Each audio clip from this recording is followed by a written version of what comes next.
We're just about to go into another session, which has got another type of approach, which I hope you're going to find engaging, and I'm going to hand over to Shelley to do that. Just before we in fact, those people that are in this session can start to come forward, but we're just going to play a short video which fits into this session. It's from Mamta Borgoyari, who's the executive director of an organisation called She Changes Climate. Now, it just so happens that they started that organisation in exactly the same month that we started the Women's Climate Congress, and I have been involved with those women right from the beginning in various discussions, and they did a remarkable thing. They started with some women that were largely based in Europe, but they made a marvellous transition in their leadership to really include women from the global south. It's a quite remarkable story, and we've just got a couple of minutes here from a little video presentation from Mamta. Can we play that one?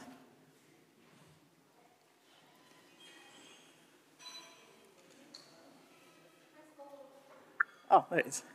Thank you. Hello, everyone. I'm Mamta Borgoyari, Executive Director of She Changes Climate. And it's an absolute honor to speak at the Women Changing the Climate Congress. I want to thank you for this opportunity. It's inspiring to see the women's movement in Australia gaining momentum, bringing together so many climate and community leaders this weekend. WCC has been a pioneer in breaking systemic boundaries with care and collaboration, and it is heartening to see the spirit spreading further. I absolutely love the theme of Reimagining Motherworld, a concept that immediately reminded me of balance, mutual well-being, and living in sync with one another and with Mother Nature. In our rush for progress, we've too often lost sight of this harmony, something that is not only essential to our being, but to the very essence of life itself. I also want to take this moment to thank you from my heart for your tremendous support of the She Changes Climate movement, both globally and now at the country level. As She Changes Climate, we remain committed to advocating for inclusion and diversity at all levels of decision-making to counter the climate crisis. Our movement belongs to women leaders driving climate action and shaping policies at national and global levels. As we move forward, our advocacy for a 50-50 gender parity in climate leadership will remain at the heart of our work. We challenge outdated narratives that portray women as victims, and instead we spotlight the courage and leadership of women on the front lines of the climate crisis, ensuring that their voices are heard at national and global decision-making tables. Through the She Changes Climate country networks, we'll continue bringing together women leaders across sectors to create a collective voice for change and advocate for greater investment in women-led climate initiatives. Now more than ever, we must unite to shift the power dynamics of climate finance, calling for long-term flexible funding, gender parity in key decision-making bodies, and strong accountability mechanisms to enforce these commitments. We must come together, stay together, and amplify women's voices and solutions for climate action. I hope you have a fantastic Congress, and I look forward to hearing more about your discussions and collaborating with the Women's Climate Congress to drive meaningful change. Thank you. Wow. That was amazing. Welcome everybody to this soapbox session. I'd like to welcome all of our four speakers up onto the stage. Now, I think we'll all come up together. Yeah. So, the inspiration for this session, titled Reimagining the Motherworld, came from a chapter of Jenny Cameron's book, Ancient Ways for Current Days.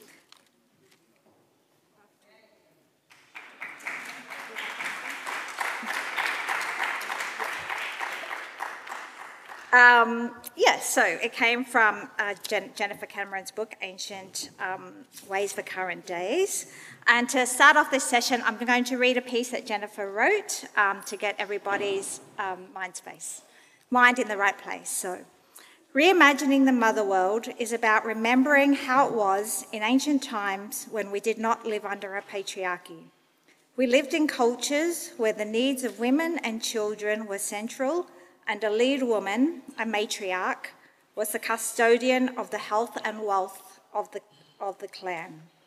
This was not by dominance over, but by being in a balance with men and with nature too. Research has identified a number of principles that have traditionally been involved. We are in a new era, and we are dealing with the ghastly effects, the ruinous damage of the patriarchal system. How can we respond now to regain peaceful communities of mutual support, bringing to the table all that we have learned, for establishing a different paradigm that works for all, including the flora and fauna of planet Earth? So that's setting the scene. How this session will run is that we've got 4 speakers. They've got 7 minutes each to speak. I'll give a 2-minute introduction, very short. They will speak, and then there's time for questions and answers after that. So we'll just do the roving mic on the floor for the quickest 2 hands up. So to begin with, I'll introduce our first speaker, which is Jennifer Cameron. Jennifer is the convener of the Gaia Temple of Melbourne. She is a historian, writer, and social activist. Thank you, Jennifer.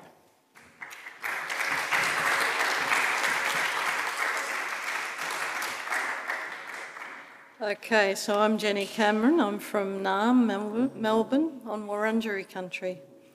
And as Shelley said, our session now looks at reimagining the Motherworld. And since I've got the chance to do it, I'll talk about what that term might mean a little more fully. The Motherworld is a title that is used to describe the culture that developed in Europe in the late Paleolithic period through to the Neolithic and early Bronze Age.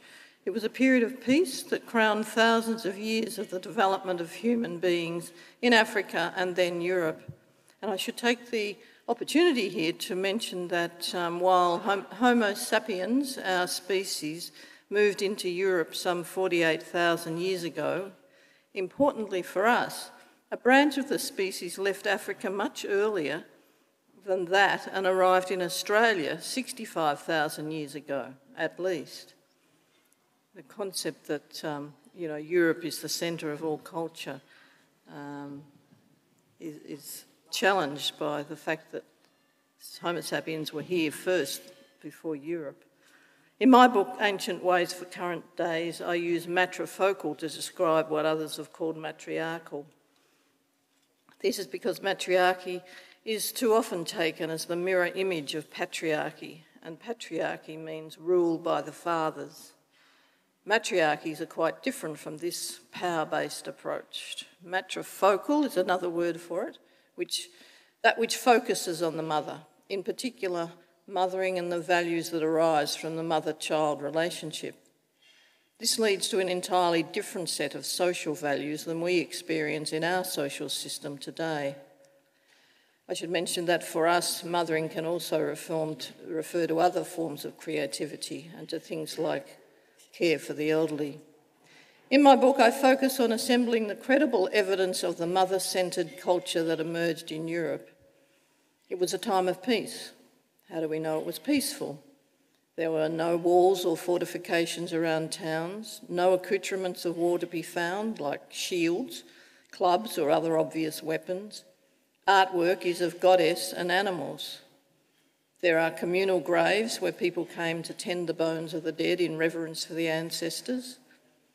There are no graves of individual men adorned with battle attire and with dead horses and sometimes dead women to show their dominance. This was to come with the invasion of patriarchy some 5,000 years ago.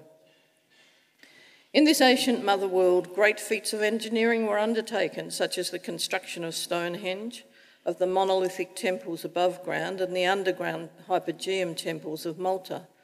the gorgeous, open, light, several-storied buildings of the Minoans on Crete.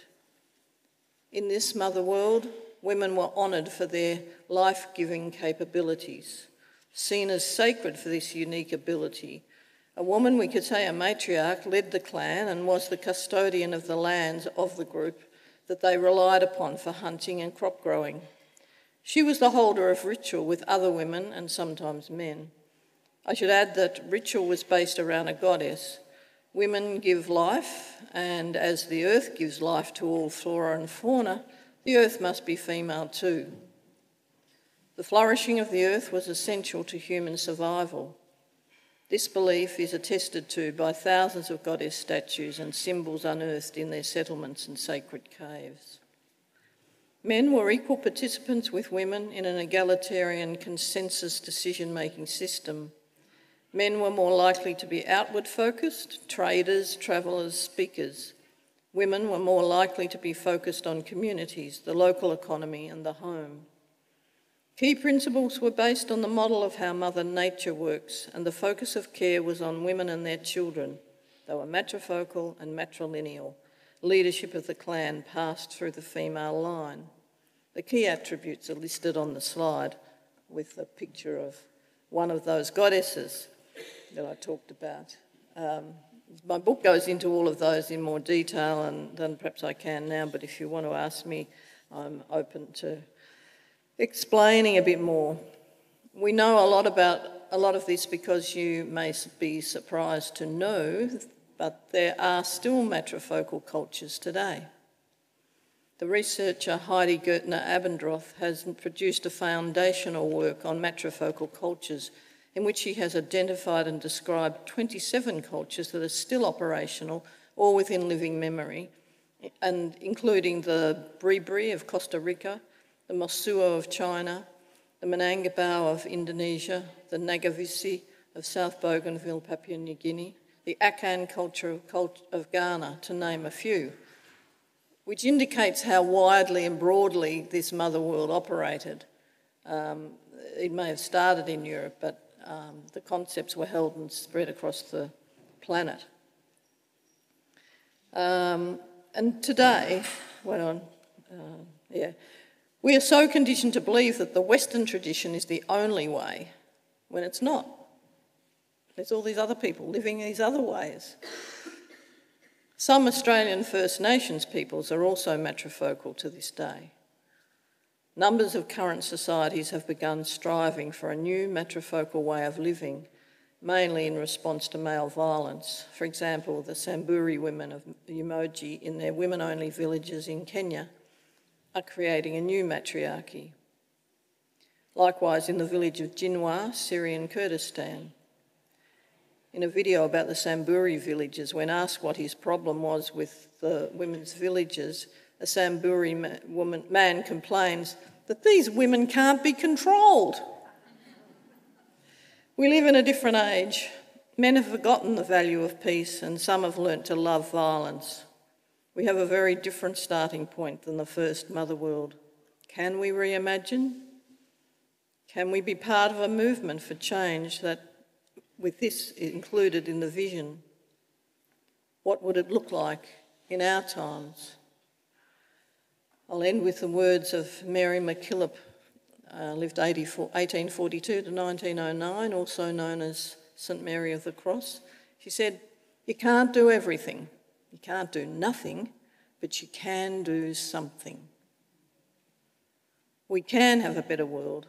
I hope this session has given you some ideas about that.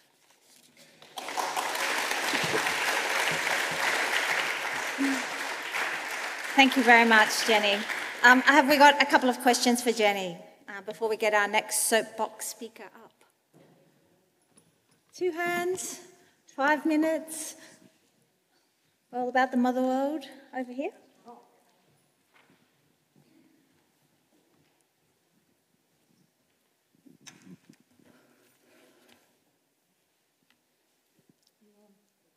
Yeah.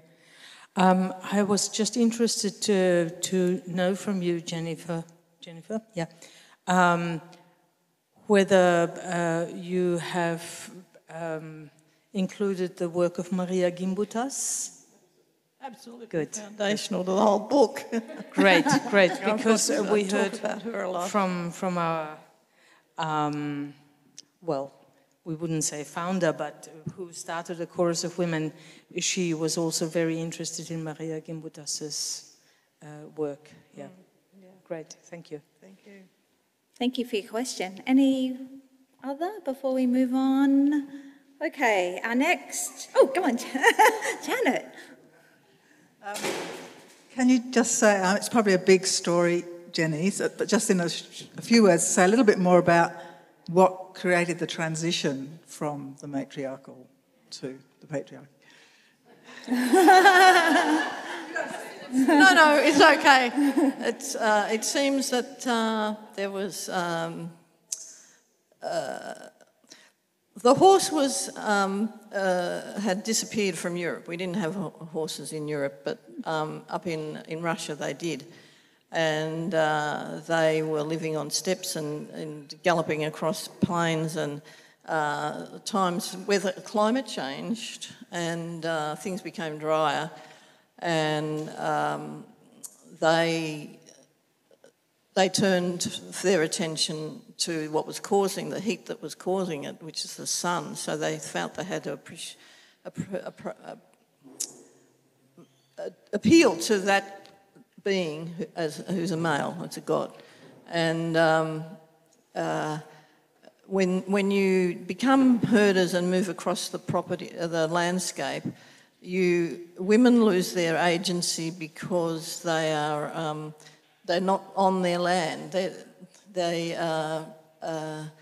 They're not custodians, and they're not referred to in the same way, and they're not responsible for cropping and all of that. There's a lot of responsibilities and powers and influence that they lost in that change of lifestyle.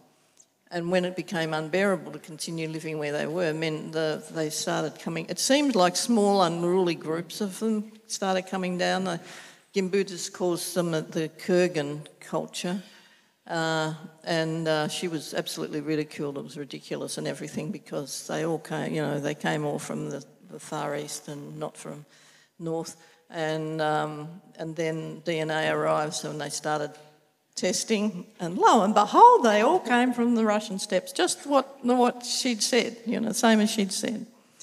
But interesting, Janet, that the same sort of thing happened all over the world. In my book I talk about some Indigenous stories about men taking women's ritual items away, stealing things. It's very hard to know how this could have happened, but it did all over the world. And maybe there's something more esoteric about that than I can explain. Thank you. Okay, our next soapbox session speaker is Dr. Radha Waigler, Nepal's first female Joint Secretary for the Ministry of Forests and Environment, and also Nepal's first female head of delegation and national focal person for UNFCCC Centre for Negotiation. Climate negotiation. Thank you, Sally, for the introduction. Currently, I am representing Glen Eira City Council. I left that job before, but today I am talking all about my journey from a shepherd girl to UNFCCC negotiations. I was born in a small village nestled in the mountains of Nepal, where I spent my early years as a shepherd girl. At the time, attending school seemed like an unattainable dream for girls from rural areas, but I was determined to pursue an education. And that time, I made primary school, but it was difficult to attend the secondary, but it was because it was far from my home. And many of the girls, they dropped out from the primary, and I was the one who could make the secondary. And how I made that is I made an agreement with my family, and I would continue with my daily chores, including cooking, cleaning, cutting grasses, and tending the goats in the morning, evening, and on holidays in exchange for my opportunity to attend the school.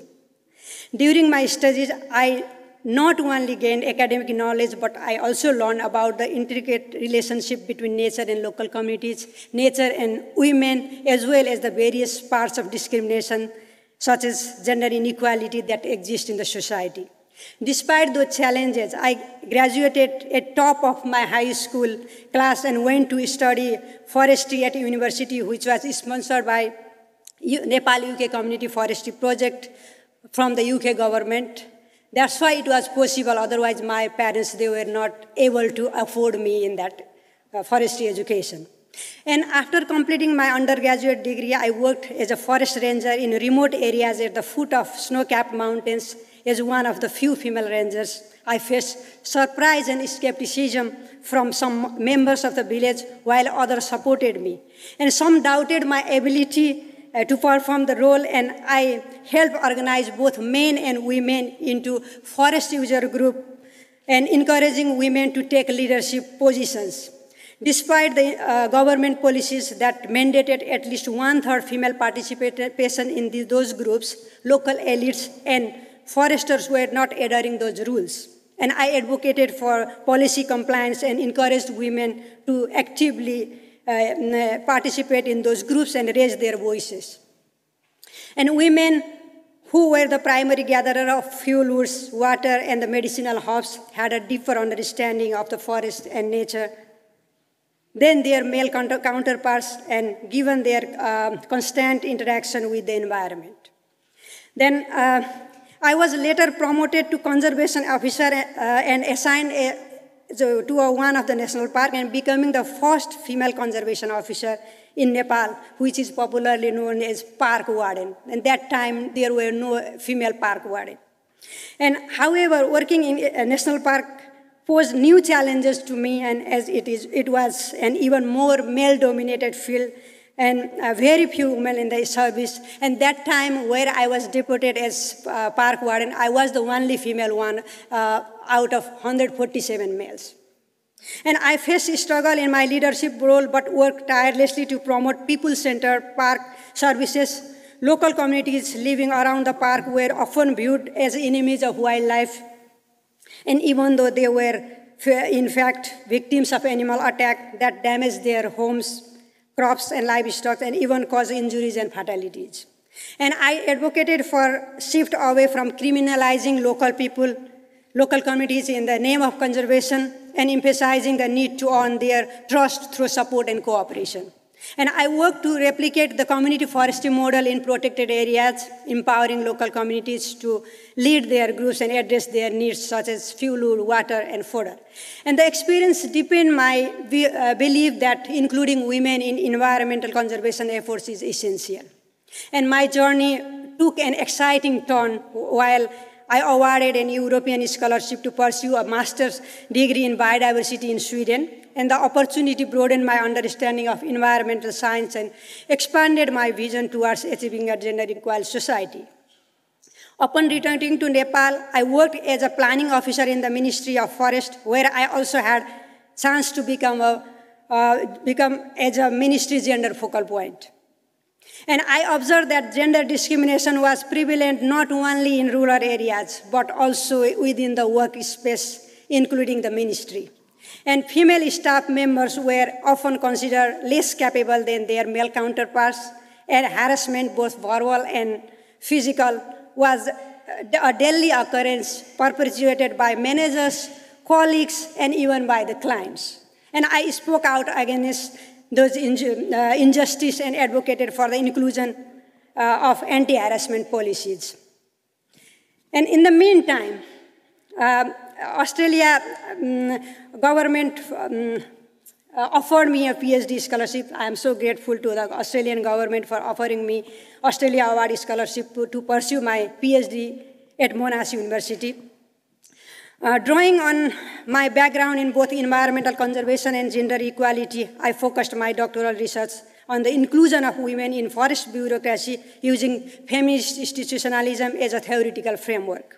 My research revealed the struggle for women faced under the weight of gender inequality, sexual harassment, and male dominance in the forestry and environmental sectors, whether they are farmers, academics, or bureaucrats in developing countries.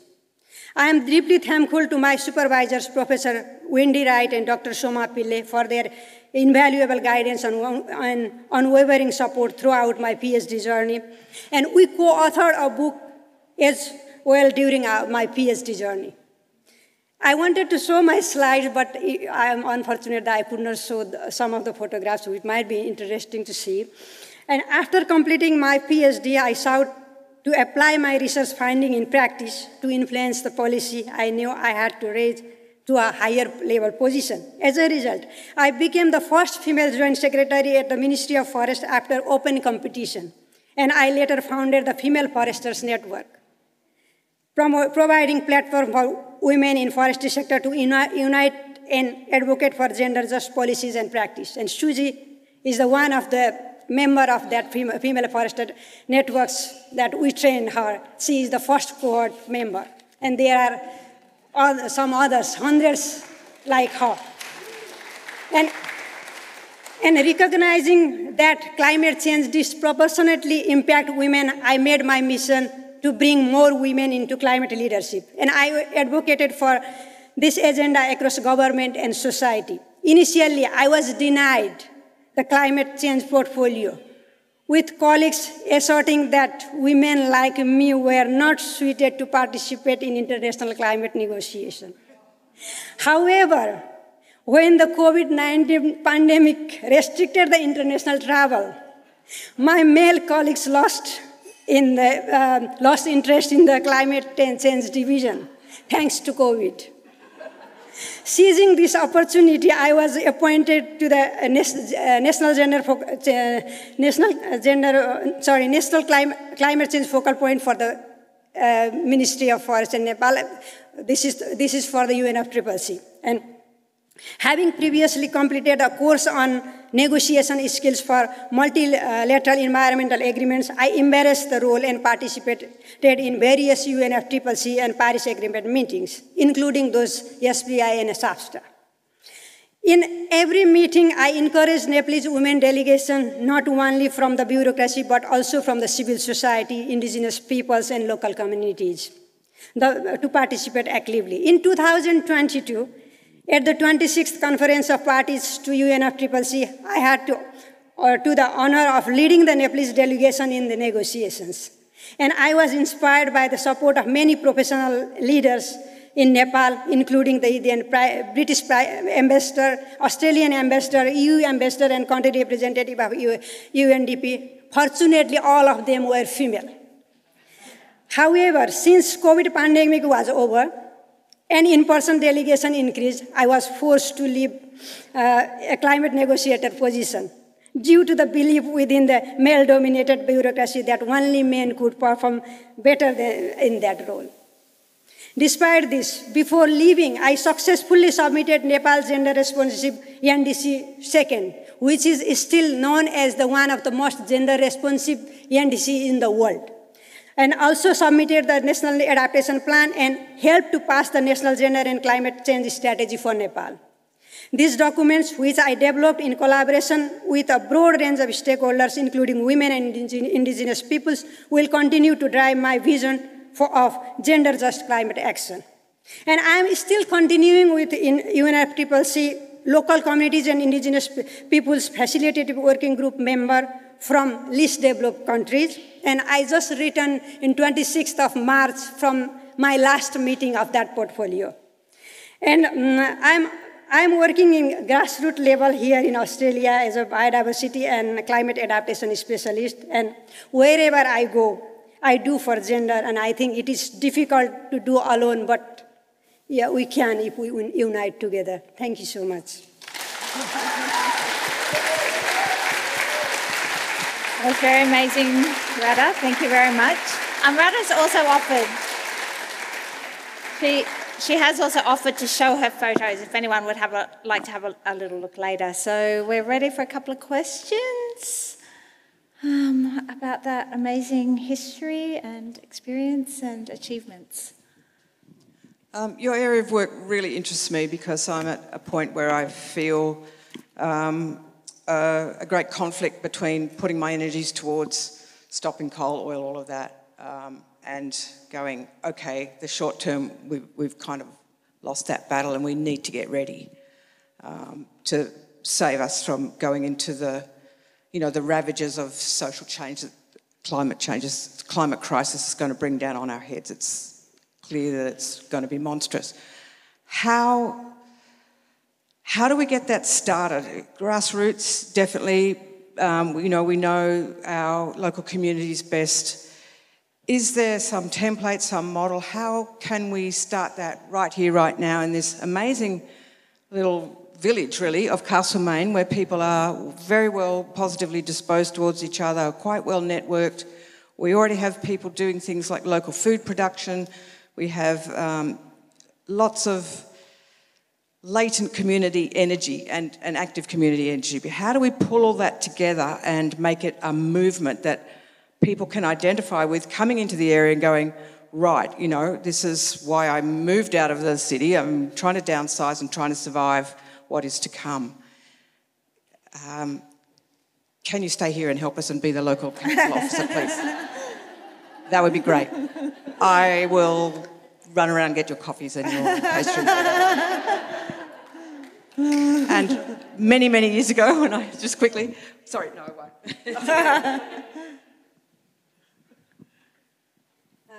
Okay. I think I need to tell from my experience, because I got good mentors. I think the mentoring is the one of the most important thing, and supporting each other is another important thing. And we need to have stronger network among the like-minded or like-visioned organizations or individuals. I think that makes us successful. That's my answer. Anyone else before we... Yep. One more over there, Margaret. Thank you, Radha. That was such an inspiring presentation. My name's Jess. I was just wondering, from your lens as a climate adaptation specialist, I guess when we're talking about climate change in Australia, often we're thinking about energy, or we're thinking about the extreme weather event, like the sudden onset impacts. And in terms of what you're seeing in Glen Eira, but I guess more broadly with other councils in Victoria, how seriously are we taking this kind of adaptation lens when we're looking at what the science is telling us about what the next 5, 10, 20 years is going to look like, but actually starting to address those things at the local level and connecting from that kind of, from local government, state government, federal government, because we've really lagged on our adaptation plans from a national perspective, and there's not that much funding going in towards adaptation, but it's so critical, particularly from a systems perspective. And it sounds like you've done some amazing work. So I'm curious whether, Glen Eira is seen as maybe even a leading council in this space, or how are we going? Thank you. I think I don't have much experience regarding Glen Eira, but this is the new position that created for climate adaptation. And I think I'm a bit positive they are taking climate adaptation is a serious concern, and we have Glen Eira Emergency Climate Response Strategy for 2022 to 2025, which is terminated very soon, and we are starting to build another plan. And I am already pushing why we have so much of emphasis on mitigation and why we don't have so little on adaptation. If we really want to do something for climate, we need to have the equal balance between mitigation and adaptation. And I am hopeful that we can make it, and I am so positive. Thank you. Thank you so much, Radha. Okay, on to our next... Yeah, please. On to our next soapbox presenter, Sophie Hardefeld, is the Policy and Research Manager at ActionAid Australia. Sophie has over 10 years' experience working in NGOs and social justice movements in Australia, the UK and India to progress women's rights and campaign for systems change at the national and international level.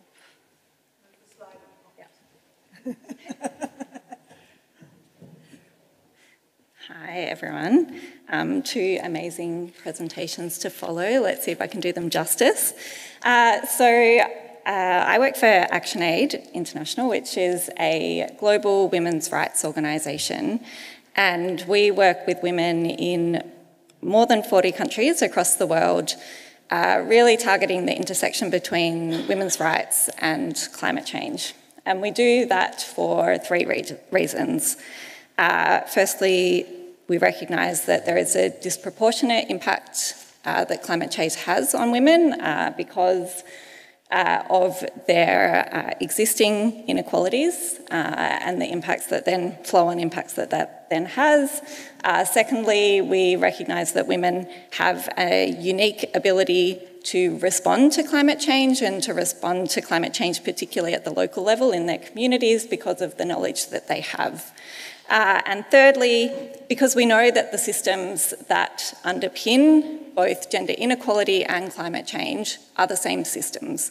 Whether we're talking about the patriarchy, neoliberalism, colonialism, institutionalised racism, these are the same systems that are holding women back and that are destroying our climate. And so when we think about the solutions, they need to be interconnected solutions and interconnected responses. And so our approach is really to try and bring together our approaches to gender equality and our approaches to climate change and really drive solutions that respond to both. I think Barbara set the scene for us pretty well this morning. You know, we're at a bleak time in history. We know that when we think about women's rights and gender equality, we're at a moment where there is a really coordinated pushback. You know, a rise in authoritarianism, a rise in far-right movements, and globally we're seeing, you know, particularly a targeting of, you know, LGBTQIA plus rights, trans rights, SRHR, sexual and reproductive health rights. Women's rights is really under threat, and there's a need for us to really step up and push back. We're also seeing, you know, an economy that's increasingly concentrating wealth in the hands of the few, not the many. We're seeing that the impacts of that are particularly, you know, women of colour, people in the global south. Obviously, we're all here to talk about climate change and climate chaos that we're seeing, you know, it's only escalating. So we're at this time where we really need to be thinking about, you know, alternative approaches, radical approaches. And if we think about, you know, what's the antidote to the world that we live in, intersexual feminism, I think, provides a really good alternative because it enables us to think about what the root causes are and to analyse those root causes and respond. It centres caring for people, caring for country, caring for land, and it is focused on really working together, intersectionality, thinking about how we come together and work, you know, at all the levels that we can. So that's really something that at ActionAid we really try and centre into all of the work that we do. Some practical things that we have learnt through our work across many contexts to try and develop transformative approaches to gender and climate. The first is valuing women's knowledge. We did some foundational research a few years ago to really think about, you know, what's the best approach to gender transformative climate action, and something that came up in all of the interviews that we did was that there's a real disconnect between the way that women understand their environment, understand climate change, and scientific kind of technical talk and the way that we speak about climate. And so, you know, often we're talking at cross purposes, women's knowledge isn't valued, scientific knowledge isn't understood, and we're not getting the best solutions. So really thinking about how we value women's knowledge alongside scientific knowledge and really, you know, value what women and what local people know about their environments, know about their communities. Driving Indigenous women-led solutions and alternatives. We work particularly with Indigenous women across the Pacific. Of course, we've heard about First Nations responses here in Australia, and that's really critical. What we see when women lead is that the groups that are generally excluded from the policymaking table, from, you know, the way that we think about our solutions, are all of a sudden centred. So women with disabilities, older women, younger women, women who have, you know, single mothers, women who are never at the policy table, that are often overlooked when we're developing our responses. If women are there, if they're central in the decision making, if they're there leading the actual responses, then we get the solutions that we really need, and we get the targeted responses that bring everybody to the table. And then the final one is, feminist systems change from the local to the global. And this is really about thinking, all of the systems that are oppressing us, that are oppressing women, that are destroying the climate, they're interconnected systems. They're there at the local, it's the local patriarchal structures, they're there at the global level. We just did some research looking at global nationally determined contributions, national adaptation plans across the Asia-Pacific region. Most of them are completely gender blind. That national policy space is often very gender blind and not considering women at all. And then they're there at the global level in terms of, the financial systems that we have, the economic structures that we centre and that centre our societies. So really thinking about how can we respond and shift the systems at each level and come together and work collaboratively. And this is really about, the people power element of this change to really shift and restructure our societies globally, locally, nationally, at every point that we need to. So that's it from me.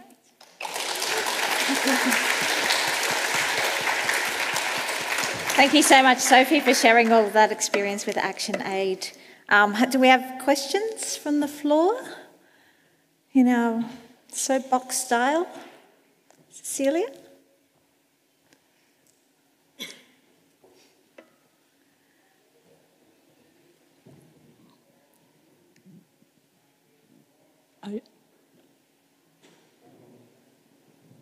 Is this working? Yes. I guess I just wanted to thank you all for your amazing presentations. It's so inspiring today. I just wanted to expand on the systems change. And do you have a formula for how you think that process might, evolve? Because when you say that, I think yes, but then I think, what are the next steps? Or is there any, blueprint or pathway that we thought of in the women's movement for doing that? I think that it's different in different contexts. So, we do a lot of work with, I can talk about what we do in Vanuatu. So we do a lot of work with a network of 9,000 women leaders in Vanuatu who are really working around disaster response, disaster management.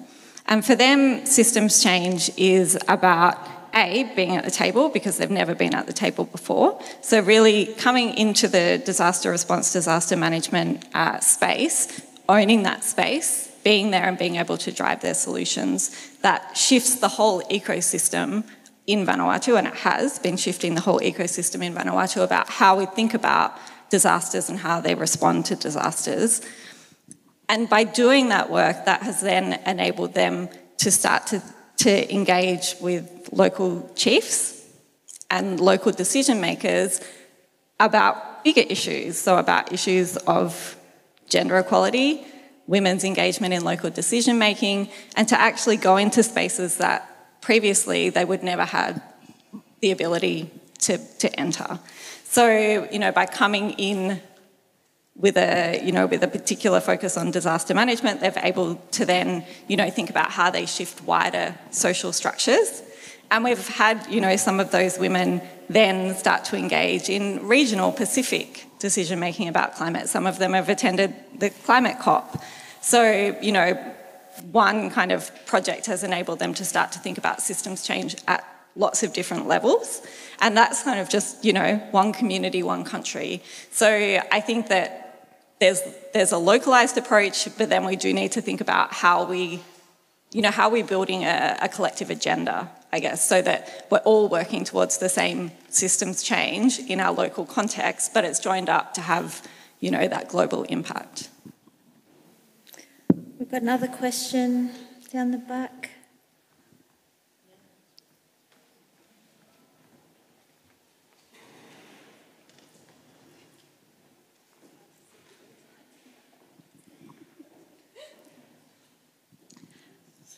I am really concerned as we talk about systems change and we talk about getting women into the system to change the system. in my own experience, what do we do? How do we support women not to be captured by the system? Because we watch that happen every day in our own system. And I'm really interested in what you've been able to do, because I'm very inspired by what you're doing, how we can support women not to be captured.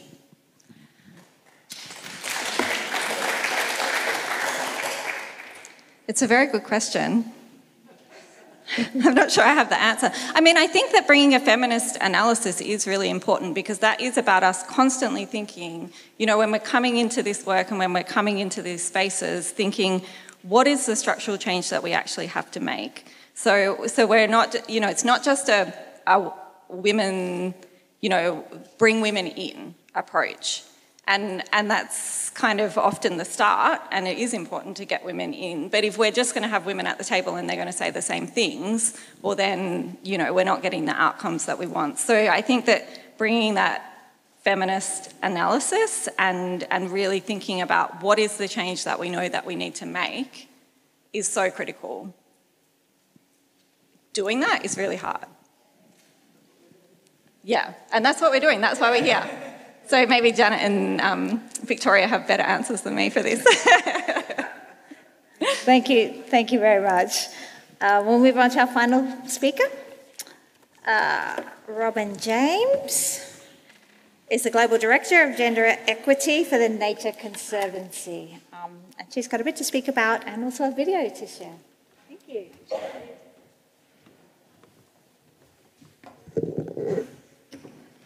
Thank you, Shelley, for being such a great facilitator, and thanks to my fellow panellists. I've learnt so much sitting up here. That's always the joy of going last. You can change your whole presentation if other people have covered everything before. I'd just like to acknowledge Auntie Sandra for her beautiful welcome to country this morning. I have been to Castlemaine a few times. I have a dear friend that lives here, and I was just really, I felt very connected with the way that she told her story of intersectionality and connection and the journey to getting to this beautiful town, which feels so inclusive. So, and that's been my experience here on the times I've visited. So my dear friend has a child with a disability here and has found this community so welcoming and inclusive and supportive, and that's the feeling I feel here. I'd also like to acknowledge the Jagera and Turrbal people in Mianj in Brisbane, on whose land I was born and grew up, and am lucky enough to still call home on the banks of the Brisbane River. And as you know, maybe right now, that there is a lot of rain up there, and I'm getting texts from my kids who are there by themselves, like, the river's rising, Mum. So I'm just acknowledging that climate change is real for anyone who wants to think it isn't, and we're all being impacted now. It's not a future thing, it's now. And I think Beverly said that so well this morning, that this isn't a future thing, this is happening to all of us now. And it's not gender neutral. So as Shelley said, I'm the Global Director of Gender. So my work is very broad in scope. I work across 80 countries. I don't know how you can ever say you do that. But anyway, I have a kind of an international focus and have been working for a long time in the Pacific Island countries with incredible leaders, incredible people in countries such as Papua New Guinea and Solomon Islands. And the struggle that they face every day to, A, have a say in their resources that are being taken away from them, they're being excluded from them, they're being extracted before their eyes, and they have no say.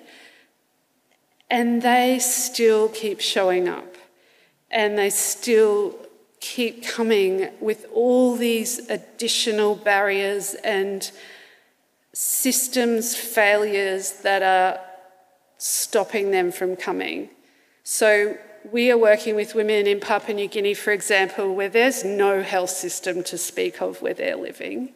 So showing up to a meeting means maybe coming with malaria, maybe coming with pneumonia, maybe recovering from tuberculosis, and still coming. Or saying, Robin, I'm really tired, and then you kind of do a bit of pushing behind the scenes and get a blood test or something organised. These people totally anemic, and yet they're still coming every day. And so some of the things that we're taking for granted in Australia or in some of the places that we're sitting here aren't a given in many places in the world and many communities in Australia.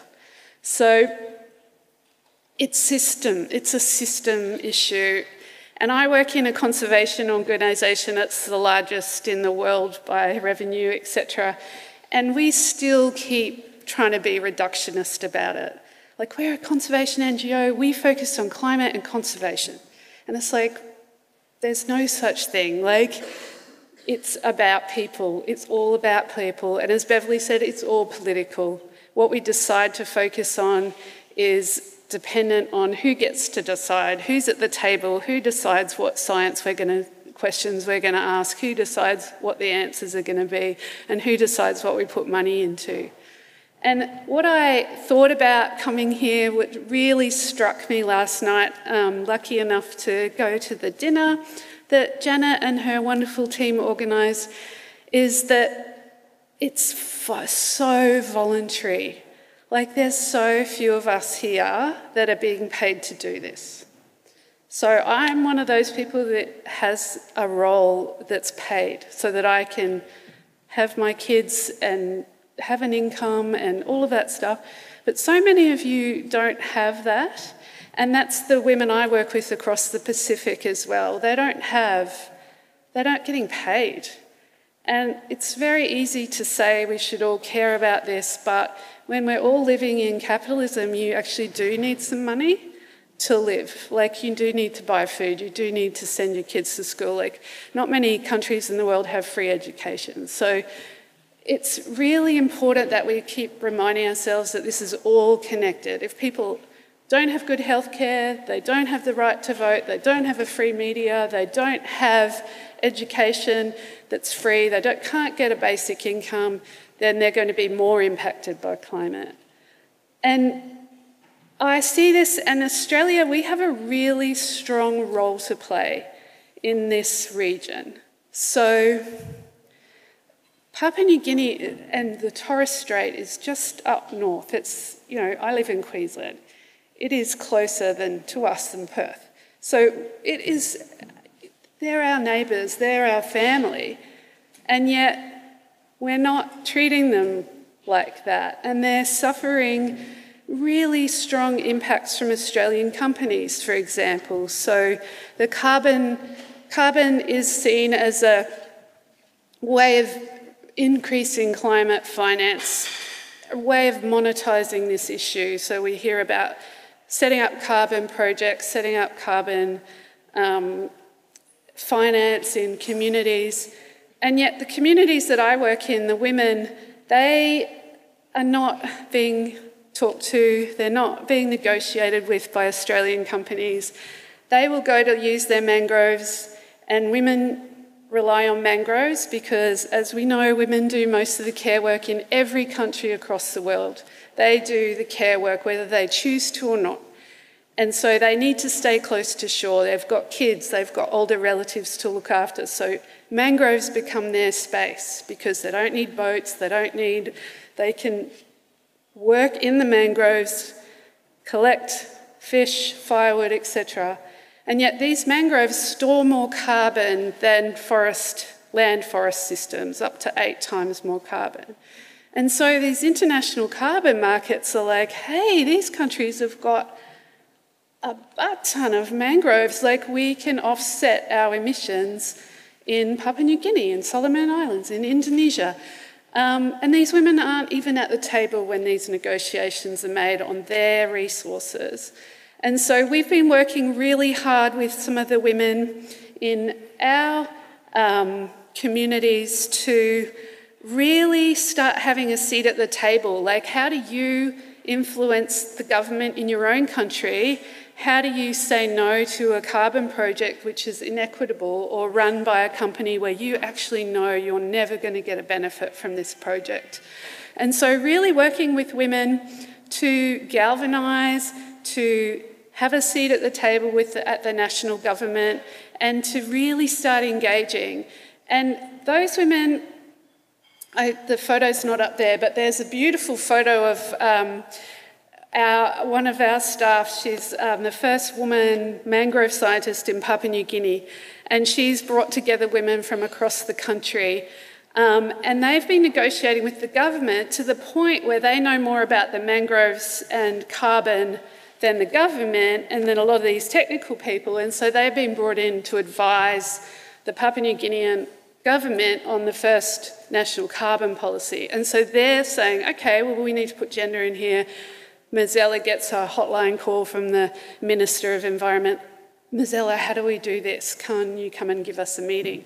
That's really influencing from the grassroots level, but it takes money, it takes time, and it takes intentionality. And whenever we're not intentional about any of these issues that we've talked about today, you can guarantee they're not happening. So if we're not deliberately thinking about gender, if we're not deliberately including First Nations people, if we're not deliberately thinking about disability, you can guarantee that in these systems it is not being thought about. And some of that involves resourcing. So I'm going to show you a video of a gathering that we had at the end of last year where we brought women from across 12 countries together to shape what challenging this system would look like, radically changing the system. And it cost a lot of money. So we started planning this 2 years out, and to be super inclusive, it means supporting a woman to go from her remote village to the capital to get birth identification papers, then to organise a passport, then to maybe go to another country because they don't have an Australian embassy in that country, to get their visa. So this all took 2 years to get these women to being truly inclusive. And so we were telling some of our donors, you have to give us the money now, not like a month before the thing, and then want your logo on it. Like, we need it now. And we still haven't got that money from some of the development banks, and the event's already happened, and we still haven't got the money. So this is the sort of barriers that systems are facing when we try to be inclusive. So, and we also measured how long this takes, because it's all voluntary, right? And it took over 8,000 hours to organise this event, to bring all these women together, to feel truly included, to think of their own ideas, and to be able to support them afterwards. So with that, I'm going to stop there, and I think you want to show the video. Thank you. There's this phrase that a lot of people talk about, making sure that you have a seat at the table. And I always find that phrase so interesting because it assumes that everyone walks in through the same door to come to the table with no barriers.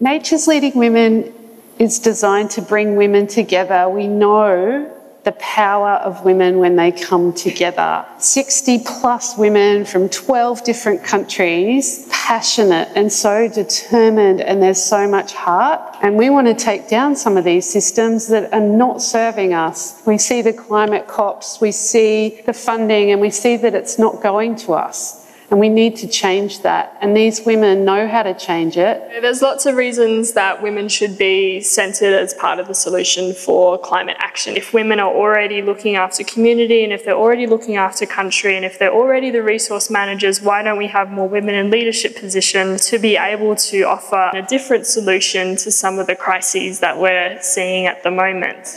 I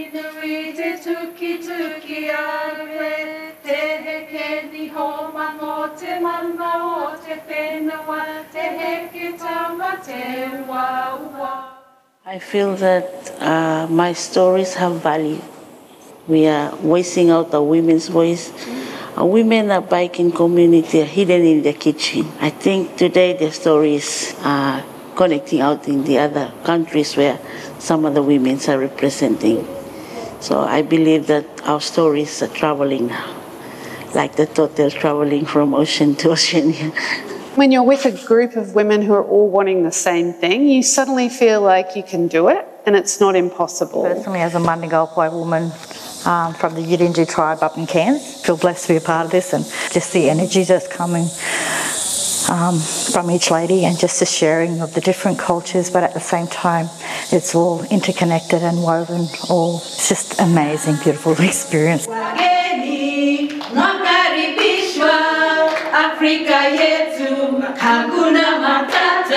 Sometimes we talk about conservation as being technical and science, but conservation and the health of our planet is about relationships. So throughout the Nature's Leading Women program, every evening a weaving circle was available so that there was this learning exchange of weaving, and through that, when the hands are busy, the mouth is open and relationships are formed.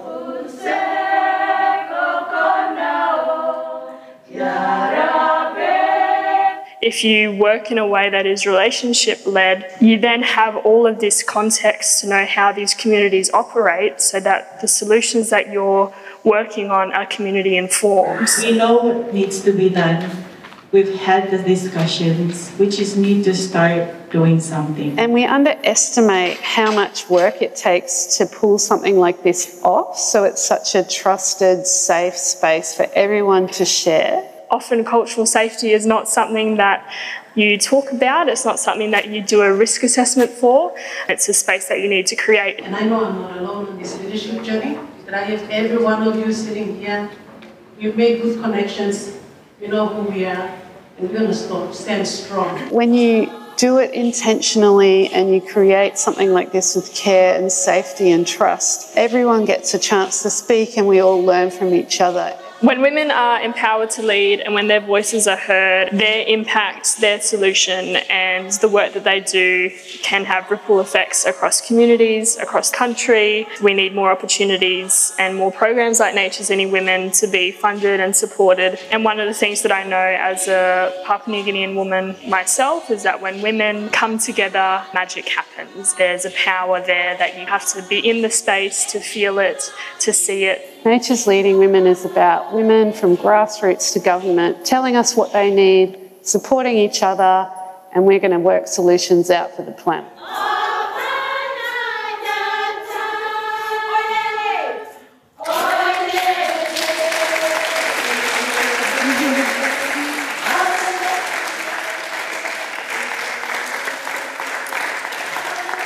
Thank you, Robin. We have got a few minutes for final questions, either to Robin or to anyone else in our soapbox session this afternoon.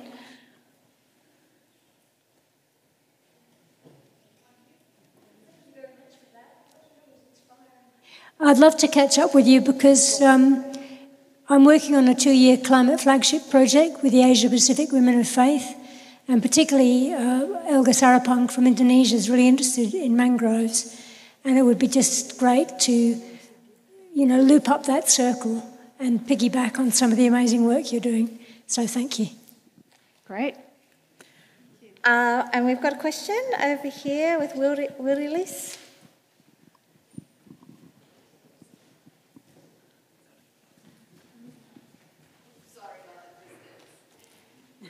You okay?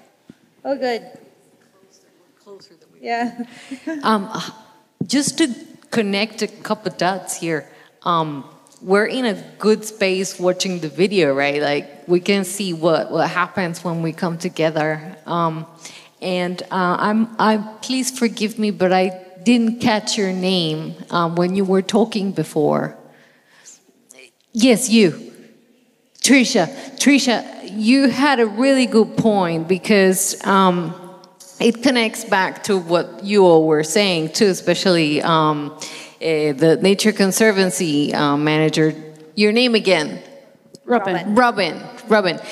So basically, when we're in a happy place, we can look back and call what was happening to us from a safe distance. And having watched that video, I am confident in calling what we were talking before as violence. And that excluding women in systems, it's another form of violence. It doesn't have knives and all those things, but it is violence. And if we frame it like that to decision makers, to all these structures, that we can talk about that structural violence that we need to address, because it's excluding women and even getting worse and more poisonous. The poison gets intensified as we move in the intersection lines. So giving it that name, basically governments need to stop violence against women.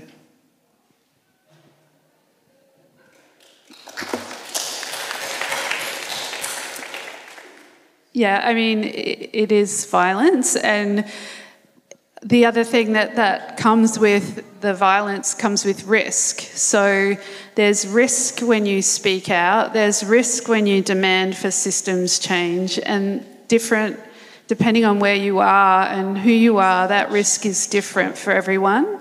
And so that's when we really have to start understanding our privilege and the various ways in which different people can challenge in a safer way than others, and we have to be allies to each other. There's certain times when, say, I can speak out and one of my colleagues in Papua New Guinea or Solomons cannot, and vice versa. And so we all need to be working together to evaluate risk and then challenge accordingly, but we can't let risks stop us.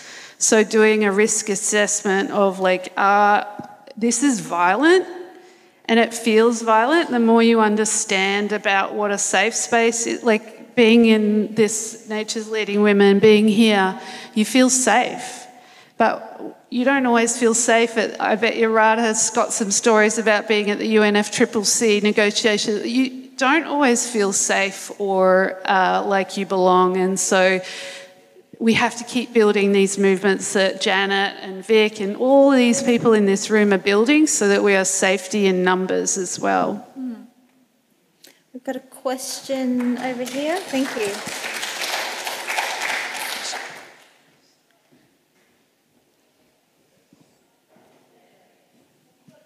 Hi, thank you so much to everyone. My question just pertains to the fact that you mentioned that you do cover like 80 different countries and you brought together so many women from so many different places. I was just wondering how you go about like the different cultural considerations in engaging across such a broad array of countries and people.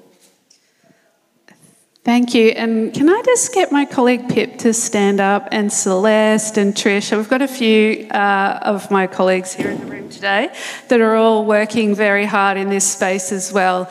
And Celeste, for example, it hasn't been publicly released yet, but Celeste is a First Nations woman who's been educating our organisation in Australia around cultural protocols, cultural safety, and she and others have developed a plan that, and principles that our organisation is going to have to operate by in Australia, and people like me are going to be making sure that we do.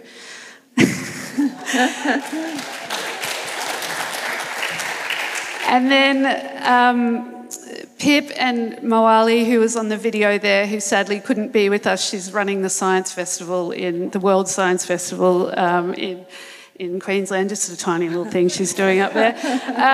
But she really led the charge on developing a cultural safety plan for that whole event.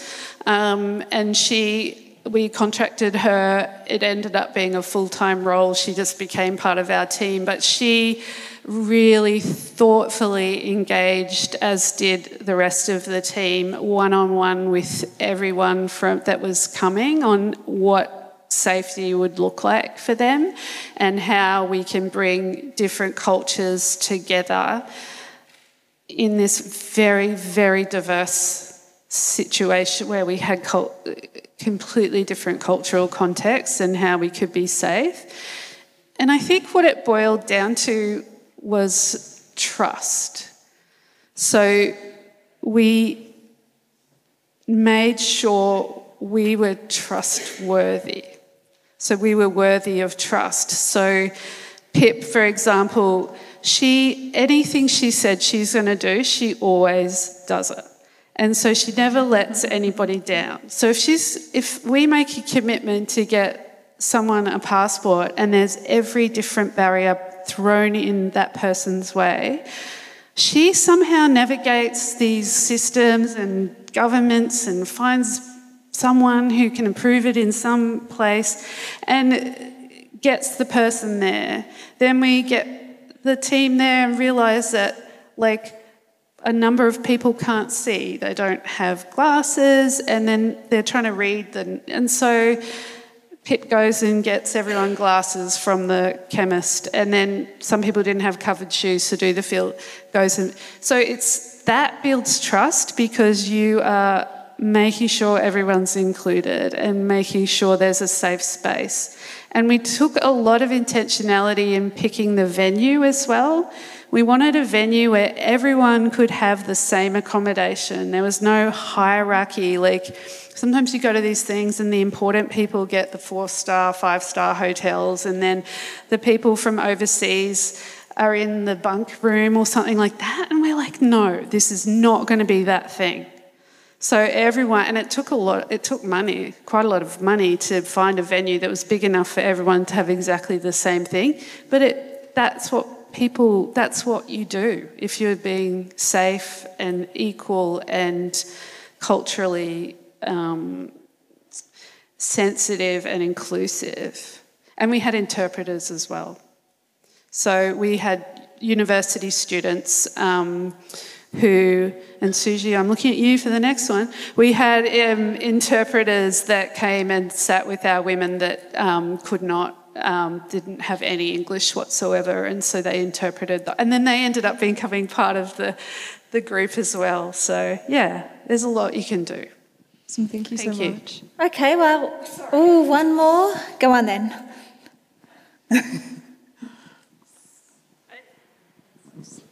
Thank you, everyone. It's quite inspiring. The question of money keeps coming up, dare I say, and how the pot is very shallow, and yet organisations are all trying to grub around, trying to get a little bit of it. And I've got two questions. One is, why do we keep relying on governments who really have not stepped up to the mark? And secondly, can we get more women philanthropists? There must be rich women somewhere who can give money or double money that other people give, such as Plan Do. That's it.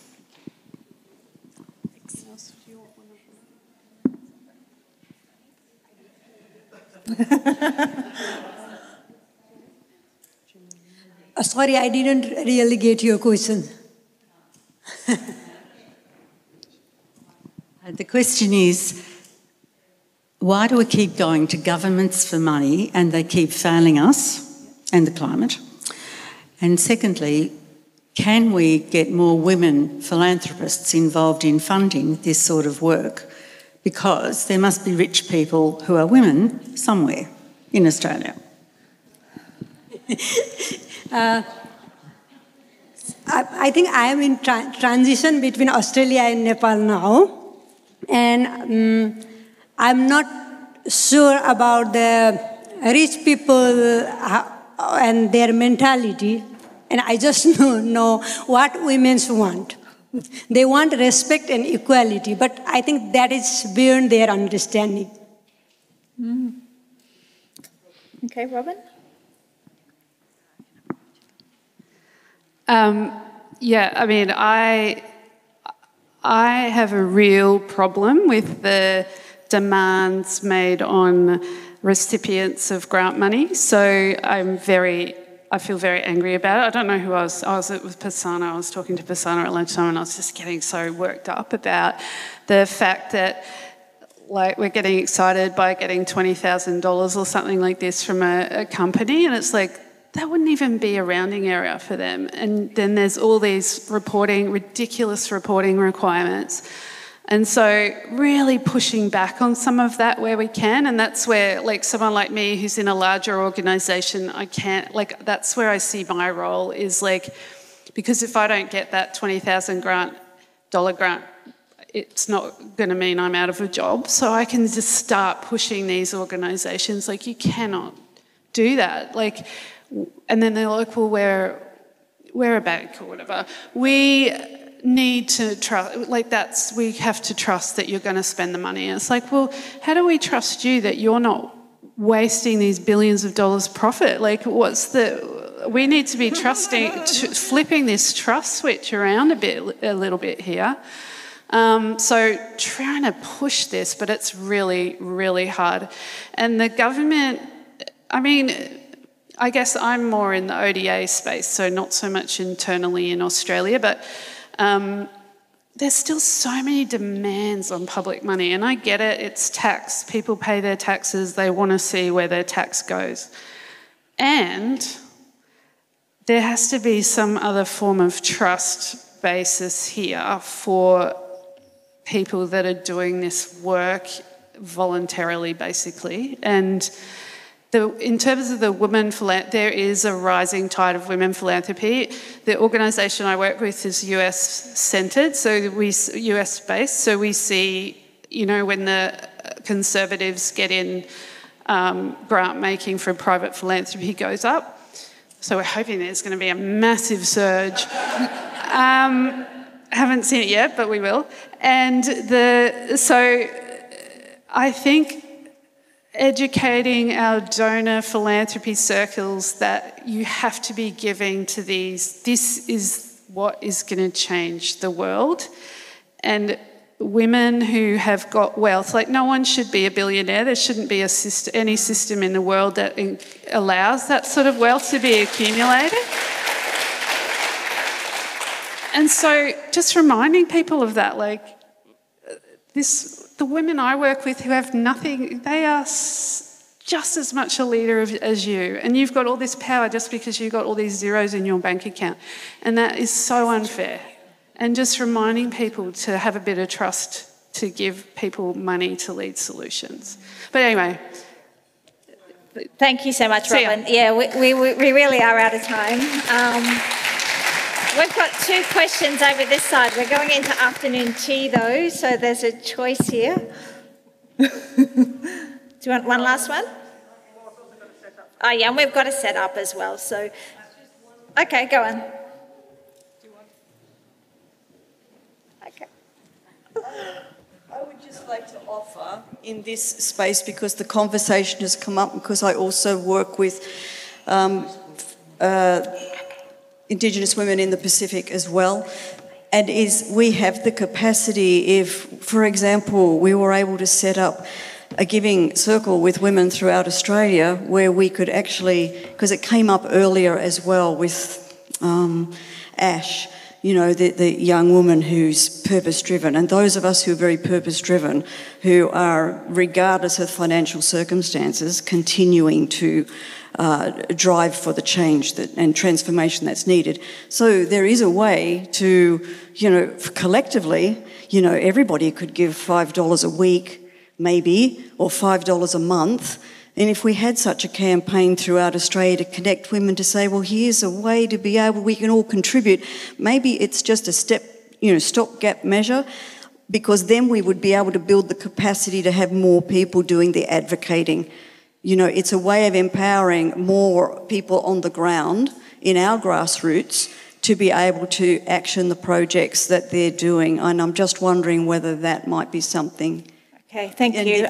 Just one more. There's an organisation called $5, which is run by a woman in Australia. Great. Yeah. Just one more. We're just going to do one more short one. Yeah, it's very short for anybody to answer. Yeah. In terms of the woman over there talking about violence, I'm a linguist, and my concern is with sort of social language power. Do your organisations run training for women who, in the public put down, when they get to the table, are they strong enough not to be undermined, not by body language, you know, some form of control? Have you considered the sort of training, which is very harsh for women when they're in these situations, and women don't speak out because they know they can easily be put down and not taken seriously. So I'm just bringing up the aspect of verbal violence once you get to the table. Thank you. That was a short question. Yes, that's right. It could be something that we think about over afternoon tea and come back to discuss. Yeah, maybe we can just discuss it. Yeah. Yeah. Okay, discuss it in the next workshop. Yeah. All right, okay. Well, thank you to our amazing women here for speaking out, and thank you to everyone for your questions and the safe space.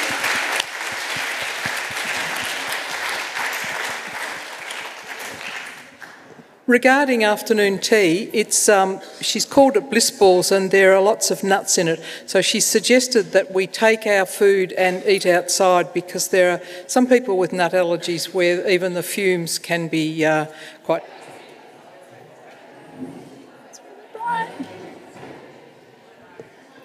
Thank you, everyone.